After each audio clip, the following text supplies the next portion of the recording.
Me llamo Ana y hoy voy a contarles cómo mi tío cruzó la línea conmigo. Tenía 20 años cuando todo empezó.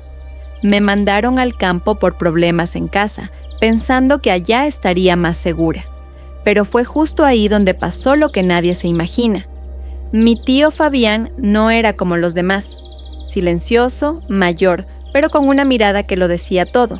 Al principio solo trabajábamos juntos. Entregas, cajas, silencio. Hasta que empezó a dejarme pequeños regalos. Una blusa, un perfume, una cadena con una mariposa. Yo sabía que algo estaba cambiando. Lo sentía cada vez que me miraba. Y un día cruzó la línea. No fue un error, no fue inocente, y no lo pude detener. Esto no es una historia fácil, pero es real, y la voy a contar completa. Pero antes de comenzar, te invito a que nos dejes tu me gusta y te suscribas activando las notificaciones para que no te pierdas ninguna de nuestras próximas historias. Ahora sí, comencemos. Tenía 20 años cuando todo cambió, de forma brusca y sin previo aviso. Despidieron a mi padre de la fábrica de herramientas en Puebla, y mi madre, enfermera nocturna en una clínica privada, apenas dormía, por lo que el dinero no alcanzaba ni para el arroz, mucho menos para seguir en la universidad, así que tomaron una decisión difícil: enviarme temporalmente al campo, a casa de la hermana de mi madre y su esposo, cerca de San Miguel, el Alto, en los Altos de Jalisco. La casa de tía Norma era antigua, con marcos descascarados, pisos que crujían y una cocina con estufa de leña, pero el patio era un paraíso. Naranjos, romero, flores de bugambilia y un columpio viejo que se quejaba con el viento, y el olor, miel, tierra húmeda y ese perfume dulce que salía del horno los sábados, cuando la tía hacía pan de elote. Y él, el que más me marcó, el tío Fabián, alto, moreno, con manos fuertes y ojos que no hablaban pero lo decían todo, siempre con overol de trabajo, olor a diésel y cigarro de menta. Era transportista para una compañía local, movía muebles y materiales. Casi no hablaba, pero me miraba diferente, o al menos eso sentía. Me inscribieron en el Instituto Técnico Rural del pueblo vecino. Había una beca disponible, la tomé y cada día tomaba el autobús a las 6 de la mañana, 1 hora de viaje. Estudiaba, volvía. La rutina era monótona pero segura, y por las tardes ayudaba a mi tía en la cocina, con la radio de fondo y los grillos marcando el silencio entre frases. Después de unas semanas, empecé a buscar trabajo, no por necesidad, sino por deseo. Quería comprarme una blusa o un perfume sin pedir. Fui a la tienda de abarrotes, a la farmacia, incluso al correo, pero nada, hasta que una noche, en plena cena, el tío Fabián habló sin levantar la vista del plato. «Podrías venir conmigo, ayudarme con las entregas. No es cargar cosas pesadas, es más, organizar, cuidar lo frágil. Los muchachos lo rompen todo». Me sorprendió, él nunca proponía nada, y tía Norma solo asintió con una sonrisa tan discreta que apenas se notó. A la mañana siguiente me levanté a las 5, leggings oscuros, camiseta gris, sudadera con capucha, cabello en un moño alto, zapatillas viejas, y cuando subí a la cabina de la camioneta, el corazón me latía como el primer día de clases. La primera entrega fue en un fraccionamiento a las afueras de Lagos de Moreno. Una familia se mudaba, olía a lavanda, los muebles brillaban. Yo temía romper algo, pero él me enseñó cómo envolver la cristalería, cómo asegurar los objetos delicados, y al final del día me pagó con un billete doblado y una bolsa que contenía una blusa blanca con cuello en V y unos shorts de mezclilla con encaje a los lados. Levanté la vista, sorprendida, y él solo dijo: «Gracias, hoy lo hiciste muy bien», y no supe qué decir. Me limité a sonreír y guardar el paquete. Las semanas siguientes el trabajo se volvió constante, 2 o 3 entregas por semana, éramos un equipo. Él sonreía más y yo notaba cómo su mirada a veces se detenía un poco más en mí, hasta que una noche tocó mi puerta con otra bolsa en la mano. Dentro, una cadenita dorada con un colgante de mariposa que brillaba con la luz de la lámpara, y dijo: «Para ti, no digas nada». «A Norma», susurró. Esa noche no dormí. La cadena seguía brillando en el alféizar como un símbolo de algo nuevo, algo peligroso, algo que ya no podía ignorar. Los días comenzaron a cambiar de ritmo, ya no eran solo estudio y regreso. Había entregas, rutas por caminos rurales, casas llenas de polvo y otras que olían a vainilla. Él y yo nos volvimos rutina. Una rutina silenciosa, pero llena de pequeñas señales. Me acostumbré a sus silencios, a cómo dejaba el termo de café sobre el tablero, para mí, a cómo ponía música suave en los trayectos, rancheras, boleros. Una tarde, después de una entrega pesada cerca de Encarnación, propuso parar en una gasolinera con bancas bajo un árbol de mango. Yo estaba agotada, la camiseta pegada al cuerpo, el cabello suelto por el calor.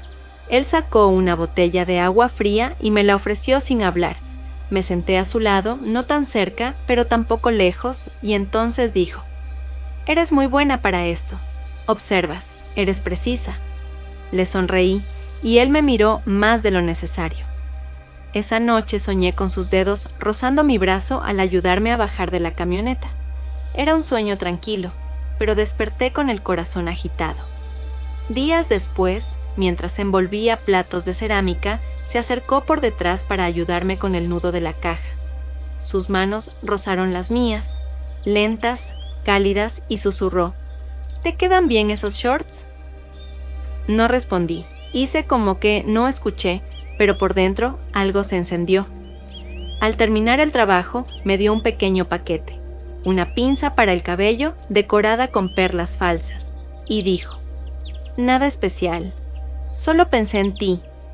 Esa noche, frente al espejo, me recogí el cabello con la pinza, me miré, llevaba una camiseta blanca gastada y un pantalón de pijama, pero algo en mí ya no era igual. Pasaron semanas así, más trabajo, más miradas, más pequeños regalos, un esmalte de uñas, una libreta de cuero, un frasquito de perfume con etiqueta en francés y una nota: «Úsalo solo en las muñecas y no le digas a nadie». Una tarde calurosa sugirió desviarnos.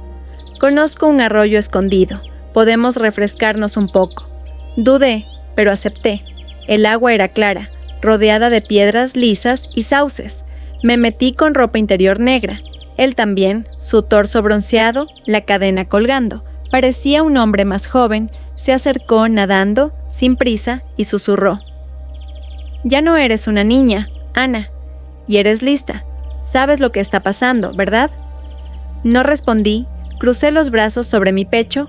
Él alargó la mano, pasó un dedo por mi mejilla. «Nunca te haría daño». Salí del agua, me vestí rápido, el cuerpo temblando. No hablamos en el camino de vuelta. «Perdón», dijo al llegar a casa, «olvídalo». Pero no se podía olvidar.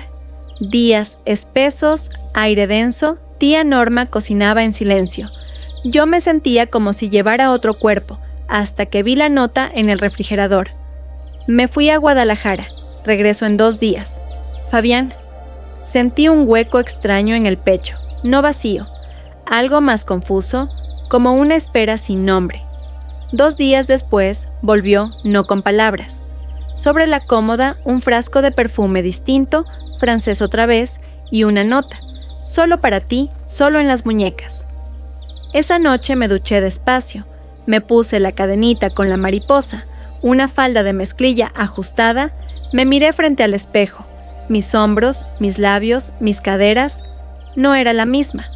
Volvimos al ritmo de trabajo, pero no era igual.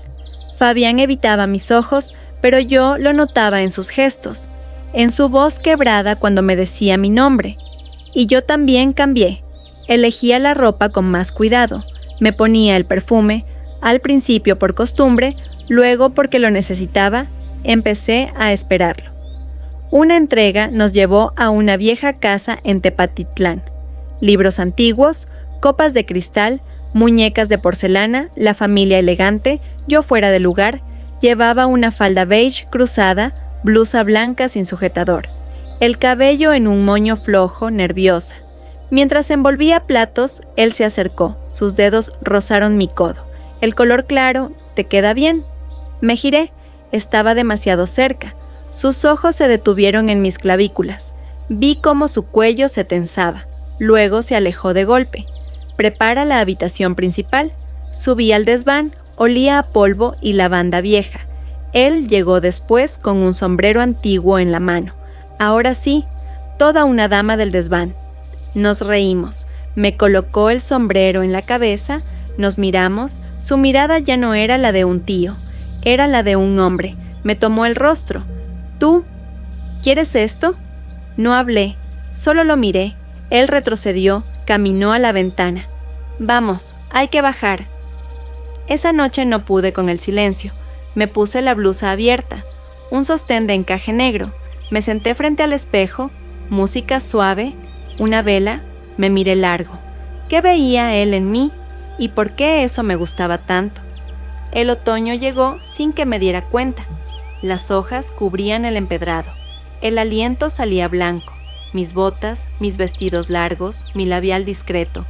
Todo era parte del nuevo ritual, para él. Un día, mientras descargábamos marcos de ventana, me puse a temblar. Él me cubrió con su chaqueta de mezclilla. No puedes andar así, ese cuerpo necesita calor. No eran solo palabras, era como lo decía. Tomó mis manos, no me solté, solo lo miré. Fue entonces cuando lo dijo. A veces imagino cómo sería todo, si nos hubiéramos conocido de otra forma. Yo también, pero ya no era una niña, y él no me miraba como a una. Esa noche, frente a la casa, la camioneta apagada, las ventanas oscuras, dijo, sé que esto no está bien, pero contigo me siento vivo otra vez. Me incliné, lo besé, él no se apartó, me tomó del rostro, largo, callado, casi sagrado, después se alejó. Vete, ahora, dijo. Antes de que cruce una línea que no quiero cruzar, bajé, caminé sin mirar atrás. Esa noche oí pasos, un golpe suave en la puerta. No dije pasa, tampoco vete, entró. Nos desnudamos con ternura, como quien se disculpa con la piel. Esa noche fuimos silencio y suspiros, nada más. Pero el tiempo nunca se detiene. Desperté sola, junto a la cama una hoja doblada. Ana, esto no debió pasar. Perdóname por todo lo que sentí. Perdóname por dejarte sentir. Eres demasiado limpia para este mundo. Me voy. No me busques, olvídame. Leí la carta 3 veces, pero las palabras no entraban. Solo el silencio me llenaba. Tía Norma se fue 2 días después a ver a su hermana en Zacatecas, dijo. No sabía cuándo regresaría, o tal vez sí lo sabía. Tal vez vio todo y decidió callar. La casa quedó en silencio. No era un silencio vacío, era uno que hablaba, que me perseguía por los pasillos, que olía a él, que quemaba. Una semana después llamaron a la puerta. Bajé, con el corazón golpeando sin sentido. No era él, era un joven delgado, con camiseta de trabajo y gorra. En sus brazos una caja. ¿Usted es Ana? Me dijeron que ahora usted dirige la cuadrilla. ¿Dónde descargamos? Lo miré, y por primera vez en días sonreí, no con tristeza, no con rabia, con algo nuevo, algo tibio, algo que sabía que no tenía marcha atrás. Di un paso al frente, por aquí. Lo guié hacia el patio, donde el sol de media mañana caía sobre las piedras tibias, y le indiqué el cobertizo. Ahí pueden dejarlo todo, con cuidado, por favor. Asintió, y detrás de él comenzaron a llegar otros 2 muchachos, más jóvenes aún, con camisas empapadas de sudor y miradas que evitaban la mía, sin reconocer nada, sin saber lo que había ocurrido entre esas paredes. Los observé trabajar en silencio, consciente de que ya conocía cada caja, cada cuerda, cada manta que envolvía lo frágil, cada maniobra para que nada se deshiciera en el trayecto. Todo eso lo había aprendido de él. En la cocina abrí la ventana y una ráfaga de aire fresco agitó las cortinas. Y por un momento juraría que sentí su olor. Diésel, menta, madera húmeda. Entonces volví al cuarto, abrí el cajón superior de la cómoda y ahí estaban, cuidadosamente alineados, todos los pequeños objetos que había dejado para mí: la libreta de cuero, los esmaltes, las notas, los frascos de perfume, cada uno con un nombre en francés que nunca supe pronunciar, la pinza con perlas y la cadena con la mariposa. La levanté, la miré brillar entre mis dedos, la puse sobre la cama y me senté frente al espejo, como antes, observándome, los labios secos, las ojeras marcadas, pero algo seguía intacto, una especie de fuego mudo detrás de los ojos. Pensé en lo que me había dicho: eres demasiado limpia para este mundo, y me lo repetí como una pregunta. ¿Demasiado limpia? ¿Para qué mundo? Me levanté y bajé al patio. Los chicos habían terminado y uno de ellos, el más joven, se acercó. ¿Algo más, jefa? Jefa. No lo había pedido, pero ahí estaba. Sí, dije, firme. Quiero que limpien el camión por dentro, que quede como nuevo. ¿Quiere que le lavemos la cabina? Number, solo sáquenle todo lo que quede de antes. Las botellas, los papeles, los olores. Asintieron y se fueron, y yo me quedé parada, mirando la camioneta desde lejos, con el sol cayendo de lleno sobre el parabrisas. Por un instante vi su silueta en el asiento del conductor, una sombra de lo que fue, pero parpadeé y ya no estaba. Esa tarde subí al desván, que estaba igual que el día del sombrero, el polvo suspendido como un velo entre el pasado y el ahora. Abrí las ventanas y dejé que entrara el viento, mientras una muñeca antigua me miraba desde una esquina, con ojos de vidrio, eternamente abiertos. Ahí, en medio del ático, tomé una decisión. Bajé, tomé una libreta, me senté en la mesa de la cocina y escribí. No a él, no a Norma, sino a mí, a la Ana que fue, a la que esperó, a la que se encendió y después ardió.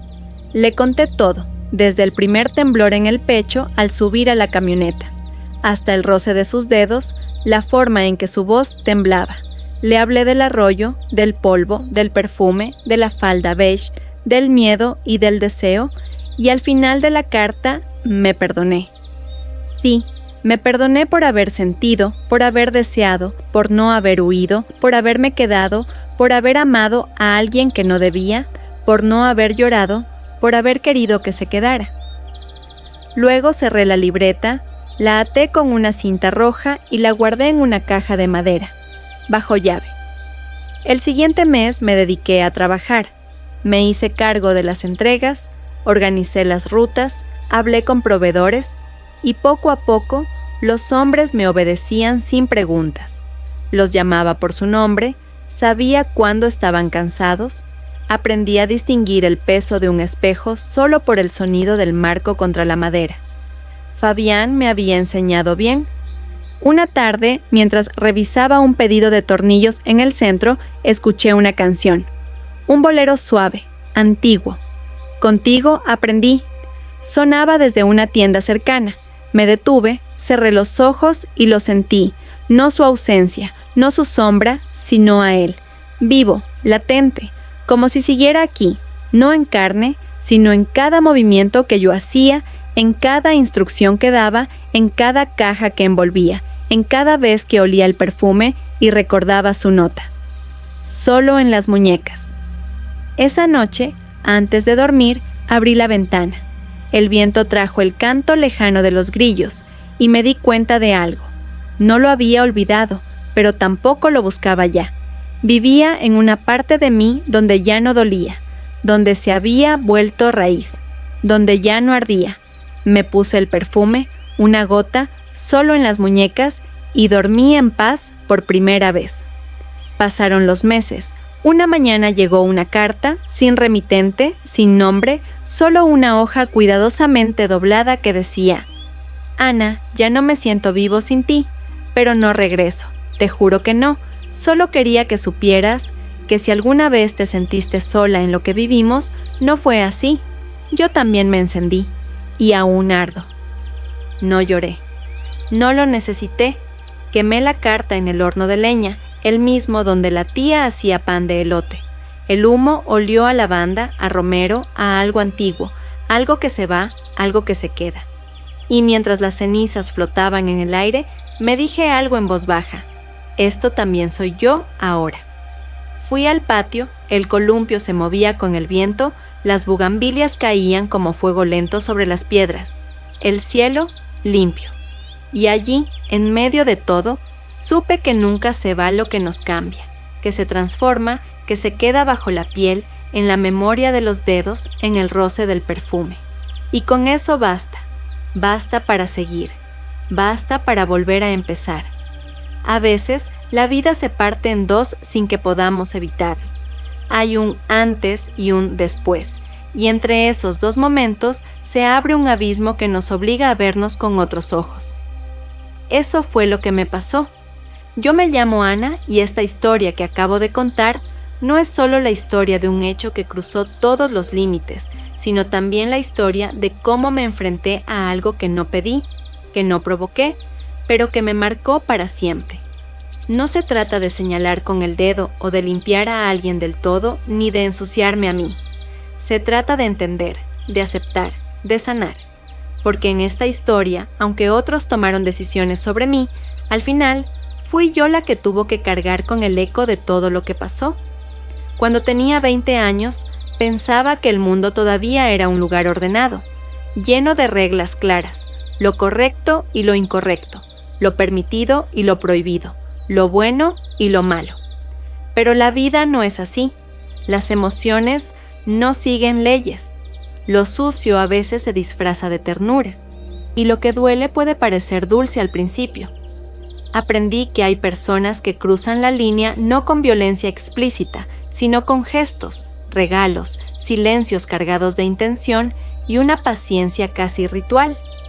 Aprendí que hay daños que no se gritan, que no se ven desde fuera, pero que se instalan debajo de la piel como una segunda memoria.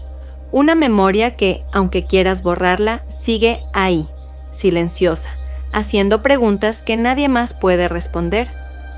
Durante mucho tiempo me pregunté si yo también fui responsable. Si en algún punto, al no decir no, al aceptar los regalos, al no escapar cuando sentí que debía hacerlo, había contribuido a lo que sucedió. Esa pregunta me acompañó en los días más oscuros, cuando el silencio de la casa era tan pesado que dolía respirar. Pero hoy, después de todo, entiendo que no. Que el peso no era mío, que el deseo, cuando nace en desequilibrio, no es deseo compartido, sino imposición disfrazada, y que no se puede poner sobre los hombros de una muchacha de 20 años la carga de proteger los límites que un adulto decidió ignorar. Pero también sería injusto decir que no sentí, que no me estremecí, que no hubo partes de mí que se encendieron de verdad, porque eso también ocurrió. No fui un objeto pasivo, tampoco una mujer completamente libre. Fui una joven confundida, atravesada por el afecto, por la atención, por la ternura que a veces se disfraza de amor. Y eso también me lo tuve que perdonar. El haber sentido, el haber querido creer, el haber deseado, no fue mi pecado. Fue parte del hechizo, de esa mezcla peligrosa de admiración, necesidad y abandono.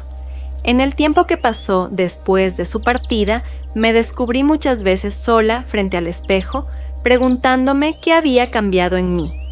Ya no era la Ana que llegó al campo con una maleta de ropa y un cuaderno de sueños sin abrir.